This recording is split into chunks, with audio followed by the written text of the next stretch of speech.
And welcome back. You're watching the Steve Malzberg Show. I'm Bill Tucker filling in for Steve, who is taking a well-deserved vacation this week.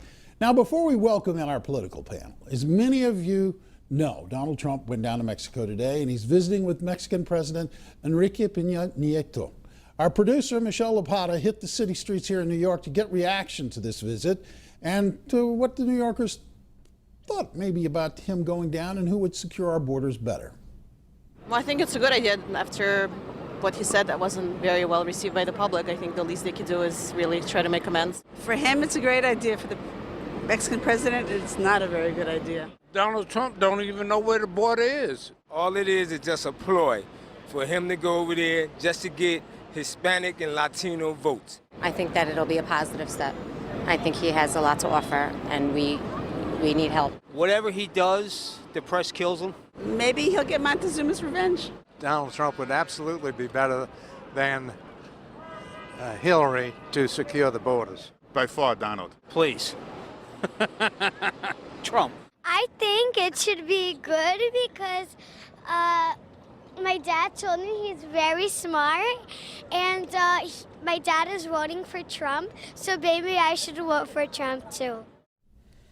Good grief, that is the best campaign ad anybody ever put over Donald Trump.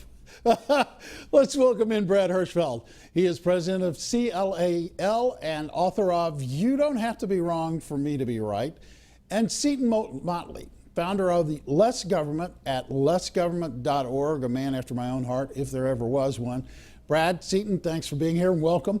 Let's just start with this visit. It's very hard. It's news of the day. Can't ignore it. Do you have a reaction to the fact that A, he was invited, and B, he quickly said, sure, I'll go down there and be there? Brad? Look, I think that Peña Nieto is to be credited for issuing the invitation. An invitation which, by the way, Well, I think it's a good idea after...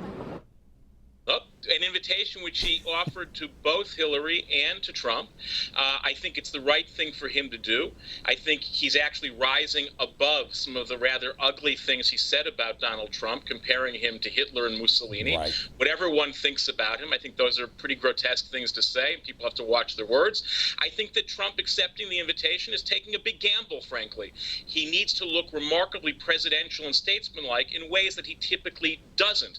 So this could blow up in his face, but I give him credit for accepting the invitation. We'll see what he does. Seton. Yeah, it was a good move on his part to accept the invitation. The President Nieto, immediately after Trump accepted it, begrudgingly said, well, I was hoping only Hillary would accept. So he's still not sold on Trump.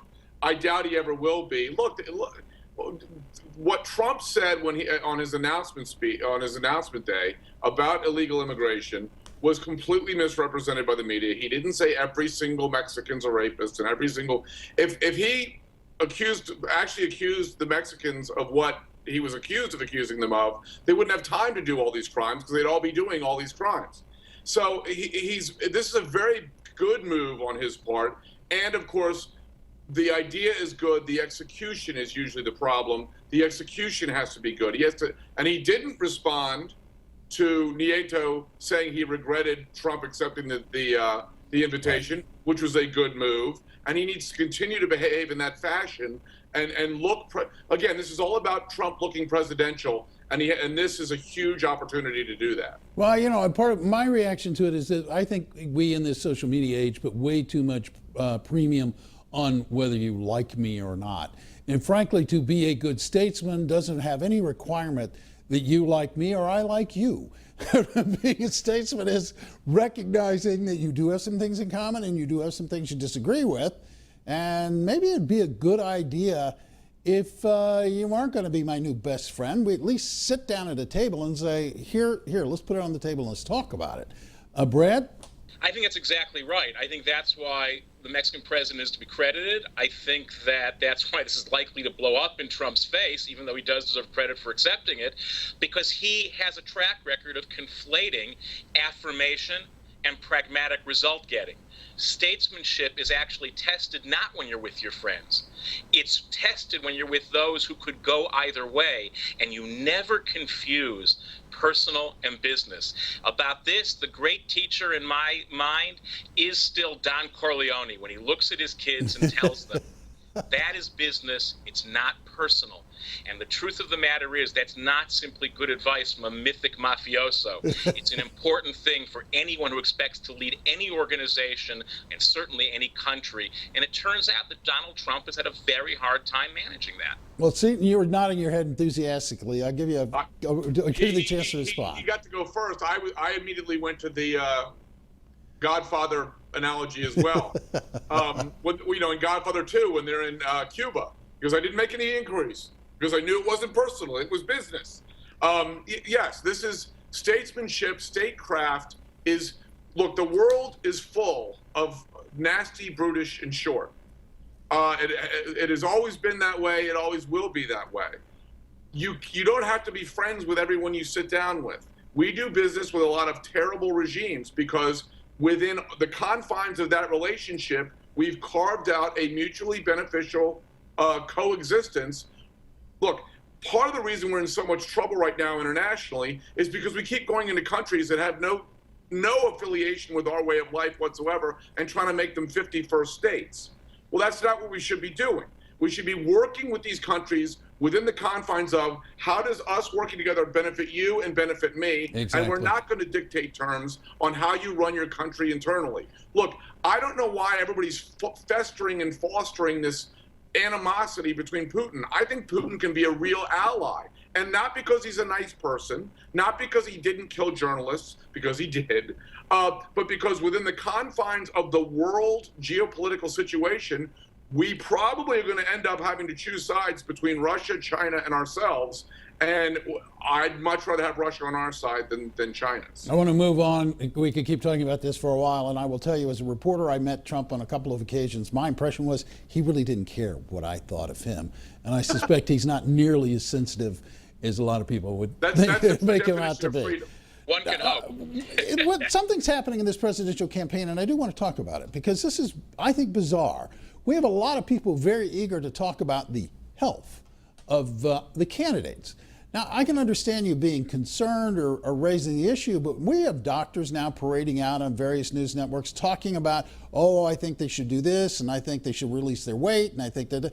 And I think this is all so much red herring being drug across the trail, if you will, because there are a lot of important world leaders. Winston Churchill is someone who comes to mind.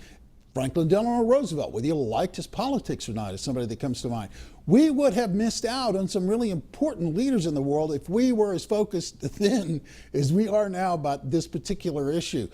Brad, do you agree with me, or you got an argument here? I agree in part. I mean, I think it's not an accident that you're reaching back 60 and 70 and 80 years to find examples. That's because I'm old, Brad. That's what that comes out to. Right. I think we do understand there's a closer relationship between physical, emotional, intellectual, and functional health than we did a couple of generations ago. That said, it's not just the doctors who are out trolling this stuff. It's also we as a public.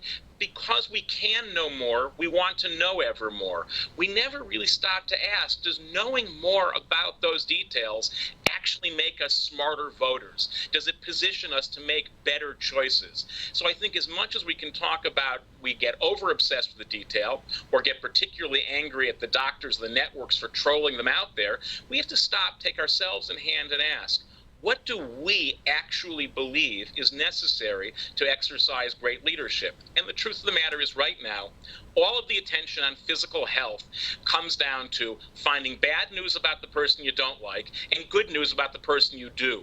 So like so many of the things, it has nothing to do with the facts, even as they're being offered. It has to do with people shopping to litmus test and prove what they already believe anyway. Yeah, Seton, you got about a minute to respond or add to what Brad just said. But I do want to note that I think Brad made the most important point of all. What does someone's health tell us about their ability to lead or their functional psychology? Well, because you're voting for that person, and you need to know that you'd like to know that that person's in good enough health to A, stand up to the rigors of the job. Because let's face it, you see the hair shots before and after of Obama and Bush, and it gets a whole lot whiter at the end.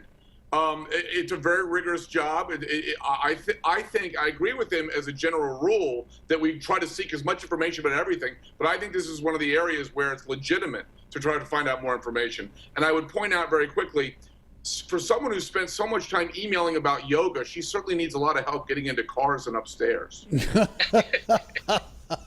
Okay, that's a fair point. I'm going to leave us on a little bit of a light note here, Brad Seton. I know that you can't see it, but what we're about to show the viewers is a dramatic dash cam video released yesterday. 10-car pileup in Binghamton, New York. It ended with 10 people going to the hospital and no life-threatening injuries. Take a look at this.